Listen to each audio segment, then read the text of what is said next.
Ситуация в следующем. Просто мы приехали на природу. У Андрея была единственная задача взять с собой спички или зажигалку. Ну слушай, я тебе говорю, я сейчас в телефоне тогда найду, где, как разжигать костер. Я сейчас беру твой телефон. Давай, последняя фотография.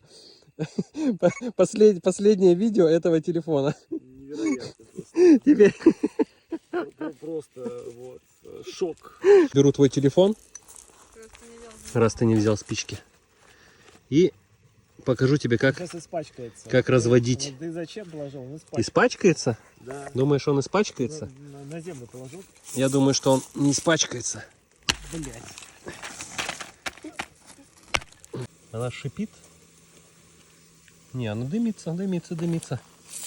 Все нормально, сейчас подождем бумажечку с телефоном костра.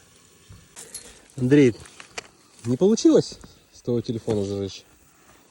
Маш, дай на секундочку свой телефончик. Вот сейчас мы с него и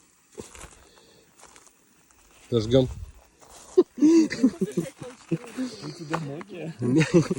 Ладно, разжигаем костер с Nokia.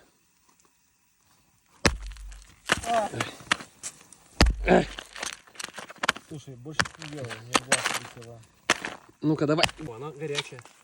Батарейка горячая и дымится. Шипит. Ага, не горит.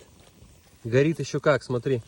Батарейка от телефона горит неплохо. И на ней вполне можно развести костер. Так что пользуйтесь этим лайфхаком. Для того, чтобы развести костер, у нас ушло всего лишь 2 телефона.